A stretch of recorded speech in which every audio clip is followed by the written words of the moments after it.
பாலு பாப்பா. ஆமா, தம்பி முகத்துல கொதிக்கிற காப்பிய ஊத்துனியாமே. அவன் தான் மூஞ்சில காஃபியை ஊத்துன்னு சொன்னா அதான் ஊத்துனேன் இல்லையா தம்பி? ஆமாப்பா. இல்ல, கோவத்துல ஏதோ சொல்றதுதான், அதுக்காக ஊத்திடுறதா? நாளைக்கே உன்னை செத்து தொலைன்னு சொல்றான், செத்துருவியா? தெய்வத்துக்கு சமமா மதிக்க வேண்டிய சின்னம்மாவை கோழி பிரியாணி பண்ணு, நண்டு குழம்பு வை, அதுவும் மசாலாவை நீயே அரைச்சி வைக்கணும்னு சொன்னியாமே, சொல்லலாமா? உன்னை கட்டுப்பாடு உள்ளவனா வளர்க்கணும்னு நான் எவ்வளவோ பாடுபடுறேன். நீ காலி பயில வளர்ந்து நிக்கிற.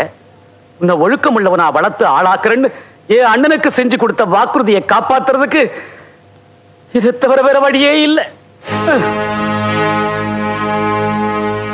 அண்ணே, தோளுக்கு மேல வளர்ந்த உங்க மகனை அடிக்கணுமேன்னு நினைக்கிறப்போ நெஞ்சு துடிக்குது, கண்ணு கலங்குது.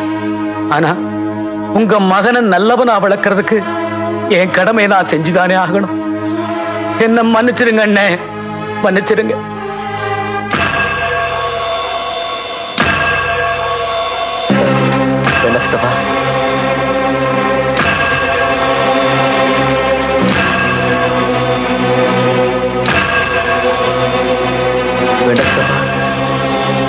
நீ திருந்தணுங்கிறதுக்காகத்தான் உன்னை அடிக்கிறேன், என்ன தப்பா நினைக்காதப்பா.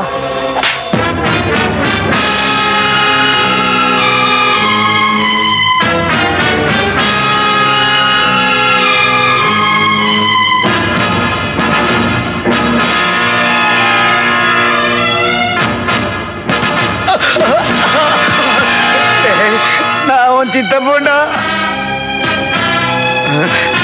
என் அப்பாவுக்கு கொடுத்த வாக்குறுதியை காப்பாற்றணும்னு சொல்லி என்னை அடிச்சே வளர்த்தீங்க. நானும் பொறுத்துக்கிட்டே இருந்தேன். ஆனா இன்னைக்கு எனக்கு புது உணர்ச்சி வந்திருக்கு, புது வேகம் வந்திருக்கு. ஒரு தப்பு செய்யாத நான் ஏன் தண்டனை அனுபவிக்கணும்? தப்பு செய்யறவன் தான் தண்டனை அனுபவிக்கணும். என்னடா செய்ய போற? இப்ப வர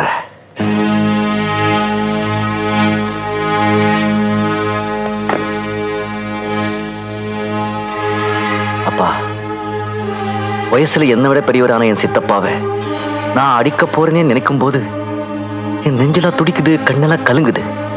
ஆனா நான் என்ன செய்ய முடியும்? உங்க தம்பியை நல்லவரா திருத்தத்துக்காக நான் என் கடமையை செஞ்சுதான் ஆகணும். என்ன மன்னிச்சிடுங்கப்பா, மன்னிச்சிடுங்க.